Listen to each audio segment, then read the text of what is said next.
오늘의 사연 시작하겠습니다. 안녕하세요. 저는 서울 은평구에 살고 있는 38살의 주부입니다. 저는 남편이 출근을 하면 남편이 차를 타고 출발하는 것을 보고 위층으로 올라가 벨을 누르는데요. 벨을 누르면 문을 열고 나오시는 분이 바로 제 시아버지세요. 결혼하고 나서 신혼 때문에 저희는 혼자 사시는 시아버지와 윗집 아랫집으로 같이 살고 있어요. 저는 사실 제 시아버지와 사랑에 빠졌답니다. 제 시아버지는 오래전 제가 회사를 다닐 때 제가 짝사랑을 하던 선배였어요. 키도 훤칠하게 크고 워낙 성격이 좋아서 회사에서도 여직원들 사이에서 인기가 많았어요. 나이는 저보다 17살이 더 많으시지만 저는 제 마음을 잘 알아주고 제가 하는 행동들 하나하나 다 귀엽게 봐주시는 제 시아버지를 사랑하고 있습니다. 제가 문을 열고 집에 들어가 시아버지가 드실 밥을 해드리면 시아버지는 반찬을 만들고 있는 저에게 다가와 사랑한다고 말하며 살짝 입맞춤을 해주시는데요. 제가 정말 사랑하는 사람이 뽀뽀를 해주고 그럴 때면 사실 얼굴이 붉어질 정도로 기분이 너무 좋아서 반찬도 필요 이상으로 많이 하게 돼요. 뭐가 제가 예전부터 좋아했던 남자가 저에게 애정 표현을 해주는 거는 결혼한 남편이 저에게 해주는 애정 표현과는 조금 다른 것 같아요. 남편이 아침을 안 먹고 나가면 저는 그 반찬들을 통에 담아 시아버지네 집으로 가져가 같이 먹고 커피도 한잔하면서 둘만의 시간을 보내곤 해요. 남편은 저와 시아버지가 이렇게 지내는지는 모르고 있었어요. 시아버지가 제 직장 선배인 것도 모르고 저와 시아버지가 서로 사랑하는 사이라는 것도 전혀 모르고 있어요. 그래서 들키지 않게 조심해야 하는데 그게 너무 마음처럼 잘 되지는 않네요. 가끔 시아버지가 남편이 집에 있을 때 오셔서 같이 과일을 먹거나 차를 마시게 되면 혹시나 남편이 눈치를 챌까봐 두려웠어요. 남편의 집에 도착하는 시간은 항상 7시 반이어서 그때까지는 저와 시아버지는 항상 붙어있을 수 있었어요. 같이 영화도 보고 책도 읽고 차도 마시면서 즐거운 시간을 보내기도 하는데요. 가끔 시아버지는 저에게 키스를 한다던가 그러면 얼굴을 붉히면서 시아버지의 가슴팍에 얼굴을 묻으면 손으로 탁하고 너무라기도 합니다. 보통의 시아버지와 며느리는 아주 어려운 관계라고 하던데 저희는 그 정반대에 해당이 되는 관계였어요. 사실 남편을 처음 만난 거는 공연장이었어요. 제기 좋아하는 가수의 공연장에 갔는데 거기서 남편을 만나 1년 반의 연애를 하고 결혼을 했는데 그 사람의 시아버지가 제가 사랑하던 선배였다는 것을 알고 정말 충격에 빠지지 않을 수 없었어요. 처음에는 이건 말도 안 되는 일이다 라고 생각을 하고 그냥 시아버지로 생각을 해야지 했어요. 그런데 마음은 그게 안 되더라고요. 자꾸 남편이 출근을 하면 그 사이에 시아버지에게 가서 있고 싶었어요. 시아버지도 처음에 제가 며느리로 찾아왔을 때 정말 이건 있을 수 없는 일이라고 들킬까봐 조마조마했대요. 그런데 이렇게 아들이 출근을 하고 나서 아무도 없을 때 둘이 있게 되니 너무 좋아서 아무 생각도 안 난다고 해요. 정말 한 쌍의 연희처럼 그리고 남편보다 더 부부같이 생활을 해서 정말 시아버지가 제 남편이었으면 좋겠다고 생각을 할 때가 많아요. 그해 여름에 저와 시아버지는 결국 넘지 말아야 할 선을 넘어버렸어요. 제가 여느 때처럼 시아버지의 집에 가서 문을 열고 들어가서 시아버지가 드실 반찬을 만들어 냉장고에 넣고 혹시 시아버지가 깼나 방으로 가보았어요. 그런데 시아버지는 러닝 하나에 팬티 바람으로 주무시고 계셨어요.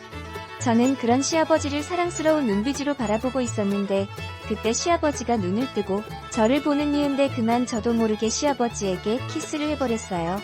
그런자 시아버지도 그에 호응을 해주셨고요. 그렇게 우리는 분윤을 저질러 버렸어요. 저와 시아버지는 그때부터 남편 잠자리까지 같이 했어요. 처음에는 그냥 너무 사랑해서 한 번만 하는 생각으로 했는데 점차 그런 생각은 없어지고 둘만의 즐거움으로 변해갔어요. 이제는 남편한테 들켜도 상관이 없다는 생각이 들었어요. 시아버지는 그런 저를 보고 자기는 그런 걸 원하지 않는다고 우리는 더 이상 이렇게 지속이 되면 안 되는 사이라고 말했지만 저는 그 말을 그냥 흘려들었어요. 저는 시아버지와 팔짱을 끼며 하고 싶은 것들을 했어요. 그렇게 계속 저희가 사랑을 하는 것을 남편이 알게 되었어요. 남편이 외근을 가다가 저와 시아버지가 같이 있는 것을 보고 수상하게 생각하여 뒤를 따라오다가 결국 저희가 같이 모텔로 들어가는 것을 보게 된 거예요. 정말 아니라고 부인할 수 잡히게 된 거예요. 남편은 모텔에서 저와 시아버지를 보고 저는 잘못했다고 무릎을 꿇고 울면서 빌었지만 남편은 받아주지 않았어요. 남편은 도련님과 아가씨에게도 이 사실을 모두 다 말해버렸고 저와 시아버지는 그때부터 지옥이 뭔지 알게 되었어요. 남편은 우리가 사는 아파트부터 시작해서 단지 내에 저와 시아버지가 자기 몰래 쓰레기 같은 불륜을 저질렀다. 남편을 버리고 시아버지와 그 짓거리를 한 추악한 여자가 등등 소문을 퍼뜨리고 다녔고 밖에 나갈 때마다 사람들의 수근거림과 조롱과 멸시를 들어야 하는 비참함을 느끼게 해주었습니다. 저는 그런 말을 들어도 그냥 참을 수 있었지만 제가 사랑하는 제 시아버지가 그런 말을 듣는 것이 너무나도 참혹하고 지옥보다 더 고통스러웠습니다. 입소문이 한번 퍼지니까 정말 무서울 정도로 빨리 퍼지고 또 넓게 퍼지더군요. 저희가 사는 아파트 단지뿐만이 아니라 그 옆에 있는 아파트 단지에도 이런 사실이 퍼져면서 어딜 가나 바람핀 여자라고 소문이 돌았어요. 고잘 앞에 있는 편의점에 가도 편의점 알바생과 주인이 저를 이상한 여자로 보고 뒤에서 수근수근 대는데 정말 창피하고 얼굴을 못 들고 다니겠어요. 저는 남편에게 차라리 이혼을 해달라고 요구를 했습니다. 이러는 거 너무 힘들고 정신적으로 너무 스트레스를 받는 거는 둘 다 똑같으니까 서로를 위해서 이혼을 하자고 했습니다. 그런데 남편은 이혼을 안 해주겠다고 했습니다. 지금 자기가 이혼을 해주면 자기만 머저리처럼 저를 위해 돈 벌어다 것밖에 안 된다고 자기보다 더 고통을 받아야 한다고 했습니다. 저는 그 말에 눈물을 흘리면서 정말 잘못했다고 하며 무릎을 꿇고 빌었지만 소용이 없었습니다. 그 후 저는 집 말고는 아무데도 나가지를 못했습니다.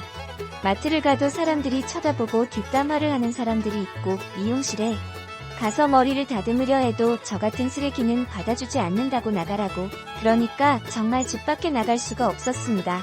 시아버지도 그런 저를 보듬어 주시지 못했습니다. 이미 소문이 나서 자기도 저를 보살펴줄 처지가 안 되고 지금 더 저랑 같이 있게 되면 자신도 아들에게 쫓겨나게 생겼기 때문입니다. 시아버지는 저에게 문자로 더 이상 자신의 집으로 오지 않는 것이 저에게 좋다고 말하자 저는 그런 시아버지에게 너무 배신감을 느끼고 자기를 버렸다는 생각에 눈물이 났습니다. 집에서 혼자 소파에 앉아 하루 종일 울다가 지쳐 잠들었다가 남편이 집에 들어오는 소리에 깼지만 결멸스럽다는 눈빛의 남편을 보고는 저도 아무 말 못하고 그의 매몰찬 행동을 받아줄 수밖에 없었습니다. 특히 제 핸드폰으로 아가씨와 도련님이 전화를 해서 어떻게 자신의 형이자 오빠를 버리고 그것도 자기 아버지랑 그렇고 그런 짓을 할 수가 있냐고 미친 거냐고 그러시는데 정말 죽어버리고 싶었어요. 아가씨는 제가 처음에 시집올 때부터 이런 여자라는 사실을 알고 있었다는 등원제가는 이런 일이 일어날 줄 알았는데 그게 자기 아버지와 일어날 줄은 정말 꿈에도 생각 못했다고 하시면서 저에게 말씀을 하셨어요. 저는 아무 말 못하고 그저 듣기만 하고 잘못했다고 말밖에 할 수 없었습니다. 남편이 시아버지에게 소리를 지르며 엄마한테 부끄럽지도 않냐고 하는데 시아버지도 아들에게 자기가 벌써 마누라를 보낸 지 11년이 되었다고 하면서 자신도 외로웠고 오래전에 같은 회사를 다녔던 제가 좋아져서 잠깐 실수를 했다고 그렇게 싸우시는데 저는 거실에서 둘의 싸움을 지켜볼 수밖에 없었습니다. 제가 지금 둘 사이에 씌어서 어느 쪽도 편에 들 수 없었고 오히려 더 안 좋게 될 수도 있었기 때문입니다. 저는 이러한 상황을 더 이상 지켜볼 수가 없어서 이곳을 떠나기로 했습니다. 남편은 이혼을 안 해주고 제가 바람핀 대가를 치르게 해주겠다고 했으나 저는 결국 그 대가를 다 받지 못하고 저 혼자 살겠다고 새벽에 남편이 자고 있는 사이에 집을 나와 예전에 친구와 살았던 고시우너우로 들어갔습니다. 남편이 전화가 왔지만 받지 않자 문자로 저 혼자 살겠다고 그렇게 나갔다고 나중에 후회하지 말라고 하는데 그 말이 현실이 되더군요. 남편은 저에게 이혼 소송을 했지만 제가 참석하지 않았고 그래서 남편의 증거자료에 의해 제가 남편에게 위자료를 되었고 제가 그 위자료를 주지 않자 신용불량자로 등록을 해왔던 신용카드도 못 쓰게 되었어요. 그래서 통장이 있어도 돈을 뺏어 쓸 수가 없고 오직 현금으로만 생활을 해야 하는 지경이 된 거예요. 직장도 다니지 못하고 아무 일도 못하니까 돈도 못 벌고 먹을 것도 못 먹는 상황이 되니 제가 저지른 잘못이 얼마나 큰 잘못인지 알게 되더군요. 이 글을 읽으시는 분들은 저처럼 바람을 피지 마세요. 한번 잘못된 선택을 하는 순간 그 뒤부터 정말 힘들어집니다. 그러니까 사랑해서 결혼을 한 배우자와 평생을 같이 하시고 다른 그 어떤 이성에게도 눈길을 주지 마세요. 오늘의 사연은 여기까지입니다. 일자작도 적당히 해라 나이 계산을 하고 글을 쓰던가. 15랑 17살이면 네 남편이랑은 몇 살인데 그럼 29가 중학생 때 네 남편 낳은 거냐? 이런 자작은 짜증나. 2. 운영자에게 한마디 한다. 이런 개 같은 사연 올리지 않았으면 좋겠다. 이건 무슨 패륜 같은 불륜을 전국적으로 조장하는 건가? 개 돼지도 아니고 근친간에 이 구멍 저 구멍 쑤셔대는 이따위를 싸이다 썰이라고 올리냐? 3. 근데 이런 글 진짜인가요? 시애비가 나이기 며느리하고 어떻게 17살밖에 차이가 나는지 글도 좀 생각해보고 쓰라. 그러면 신랑은 연하인지 한참 계산해도 답이나 오지 않아. 그리고 실제라면 자랑이라고 개 같은 글을 쓰나 미친 인간들 디귿.